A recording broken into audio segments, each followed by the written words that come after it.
McGarry of the Press of Atlantic City help us break down the Cape Atlantic League basketball tournament. Good morning, Mike. Hey, Sully, how are you? Pretty good, man. Minnick said to stop talking. Minnick said to stop talking about wrestling, so we gotta turn our attention to basketball here. Yeah, well, there you go. So what's happening, man? Well, we've got the start of the Cape Atlantic League basketball tournament starts Tuesday with first round boys games, first round girls games, and kind of the last showcase weekend of the season. You got the Shoot Down Cancer Classic out at St. Augustine. So a lot of good stuff going on basketball-wise. Yeah, really wide open field when you talk about the girls' Cape Atlantic League tournament, especially since Mainland snapped Ocean City's 21-game winning streak, so they've shown a little bit of vulnerability there. You got some other teams that really can make a run here, Holy Spirit, Wildwood Catholic, Middle Township, as well as the number 2 seed, Mainland in there at the 3 seed. So it's going to be interesting to see how this plays out over the next 7 days. Yeah, I think when you look at I think you hit on a thing right there. I think when you look at the boys' side, I think everybody would say St. Augustine Prep is the the team to beat and the favorite. 2-time defending champions. They haven't lost to a Cape Atlantic League team since Atlantic City beat them in the 2014 CAL tournament semifinals. But you flip it to the girls' side, and I think you ran down the teams there. I think any one of the top 5 seeds, Ocean City, Middle, Mainland, Wildwood Catholic, and Holy Spirit is capable of winning the tournament. And you've got a great first-round game on, Tuesday night. And you would expect the 4-5 game to be the most competitive game. You got the number 4 Wildwood Catholic girls hosting the number 5 Holy Spirit girls down at Wildwood Catholic. So that should be a great game down there. A Wildwood Catholic girls team that has wins over Middle Township and Mainland, but lost by double digits to Holy Spirit. So a real interesting game in the 4-5 girls game right there. Yeah, definitely some neat matchups and really cool matchup. Maybe not in terms of their ability to win, but ACIT slipping in as the number 8 seed, first time in school history. They're in the Cape Atlantic League tournament, so I'm sure they're excited over there in Red Hawk Nation. Yeah, well, that's the great thing about the tournament. I mean, ACIT makes the tournament. And, they get in, the Millville girls get in, the Millville boys after a down season get in, the Lower Cape May girls win a big game against Cedar Creek this week, probably got them in the tournament. And that's what I love about the tournament. A lot of times we focus on the teams at the top, but for ACIT, for the Lower Cape May girls, for the Millville boys, making the tournament is something special. Being one of the 8 top teams playing in that first-round game is something special. And it's really something that you can put on the wall and really sticks about your season. So it really adds, the tournament really adds some luster to the season, and it also does a great job of just creating some more memories for kids and things to achieve. And really, in the end, that's what high school sports is about. Yeah, and a team that's really starting to come alive here and play well, as we expected they would. The Mainland girls, they had some growing pains there with freshman Kylie Watson kind of finding her way in the varsity level, and Fran Jeremini coming over from Holy Spirit had to sit out those first 30 days. They've had some injury problems, some illness, so a lot of things they had to battle through for the last 5 or 6 weeks, but they've really shown how far they've come with that win over Ocean City this week. Yeah, absolutely. I mean, they've won 6 or 7 in a row now. Kylie Watson had 14 points in that game, really made 2 big baskets in the third quarter when Ocean City was coming back. Although the score was 38-25, it was a 2-point game in the third quarter. And, Watson drove the lane and scored, and then she executed a sort of textbook up and under move in the post. Fran Jeremini had 13 points. She said, after the game that she's feeling more comfortable. So, we forgot maybe, Kylie Watson, a lot of attention before the season started. They brought back a lot of players like Gabby Boggs. They add in Fran Jeremini. But sometimes it takes a while for the pieces to sort of mold together or meld together. And they're kind of doing that now at Mainland. They won 6 or 7 in a row, and they're playing their best basketball at the time of the season when it's good to be playing your best. Talking with Mike McGarry of the Press of Atlantic City. Mike, how do you expect St. Augustine to respond more so on the mental side the next 7 days? They could have potentially 4 games in 7 days, and a lot of these games you really have to get psyched up for. You have to be mentally ready for tonight, obviously, against Trenton Catholic. and then you're looking at possibly 3 games in the Cape Atlantic League tournament, and then if they do get to that final next Saturday, boom, you got to turn around the following Tuesday and start the state playoffs. Yeah, I think they'll be more than fine. I think, this week St. Augustine went up to Jersey City, played a great game. They were down 22-6 after the first quarter. And if you want to know anything about St. Augustine, all you have to do is look at, how they responded in that situation. Down 22-6 at St. Anthony.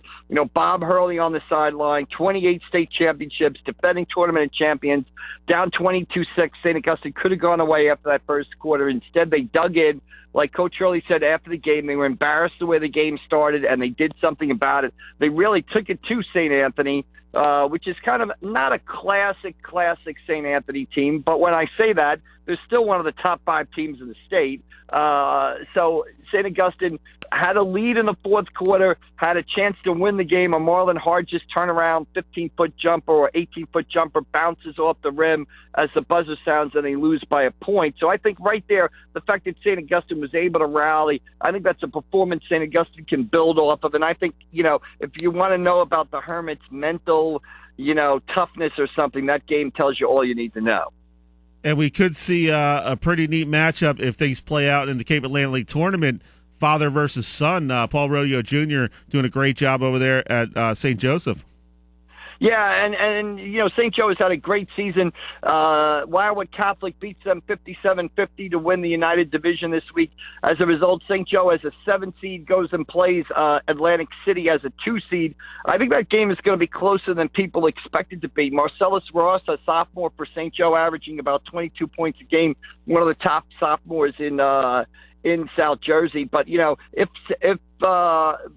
St. Joe does make it to the final, they would have to pull off some upsets, beating AC and then beating the winner of the Wildwood Catholic Ocean City game in the semifinals. So it would be a tough road for St. Joe to get there.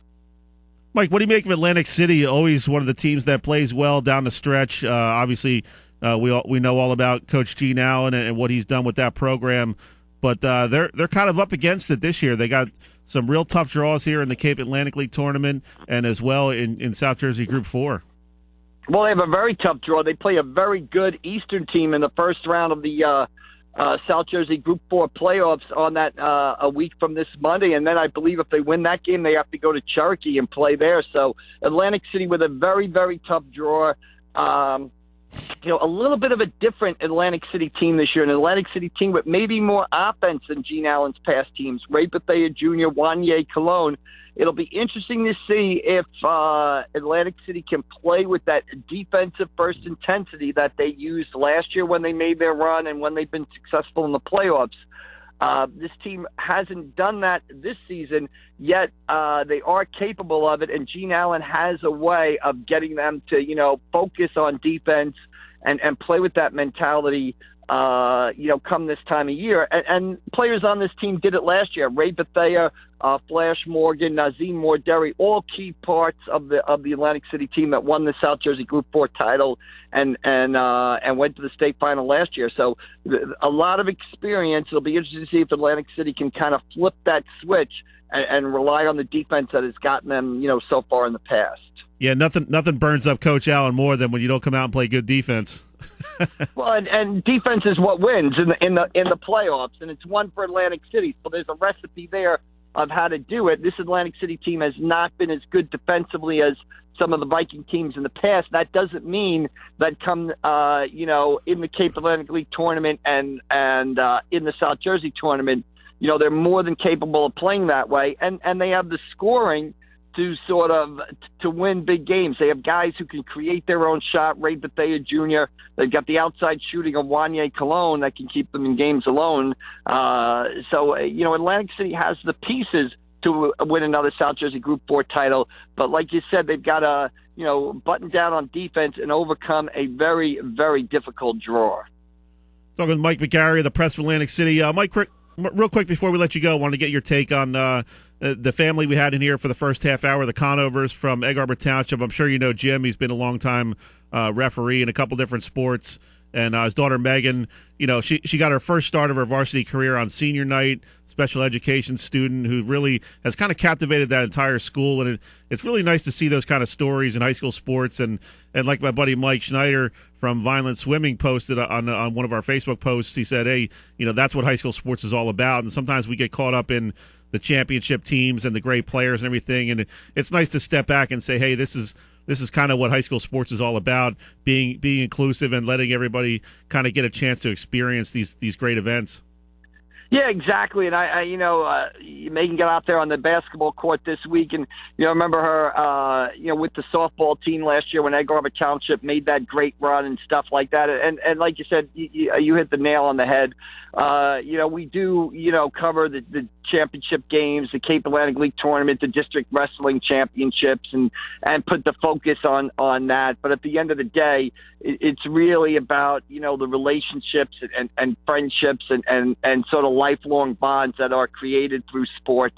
It's really just about, being a good teammate, being a good friend, and taking that forward in your life. And Egg Harbor Township definitely showed that with, the celebration that they had senior night there. And really, it's a great reminder of how much effort and time these coaches put in. I mean, they get a lot of flack from parents throughout the year, as we know, for maybe not starting a kid or this kind of thing. But it's great to see coaches being recognized for all they do for these kids. And, you can't say enough about the time and effort all these coaches throughout New Jersey in high school sports, what they do for these programs, not only just on the court or on the field, but how much they mean to these kids as young adults. Yeah, I mean, the coaching is a calling for a lot of these coaches, and although they do get a stipend or a salary to coach, I mean, if you broke it down by the hour, it would be, minuscule, compared to the time and hours they put in and what they think and how they care about the kids. So, again, like you said, a lot of times, it's our job to cover the winners and the big games and all those contests. But I mean, the league is just filled with, so many good coaches and so many people that have, the best interest of the student athlete at heart. All right, Mike, we got to let you go. Billy Schweim just walked in, so it's about to get crazy in here. All right, good enough. I'll bow out then. Thanks. Awesome. We'll catch up with you next week. Thanks, Mike. See you later. Bye-bye. That was Mike McGarry of the Press of Atlantic City.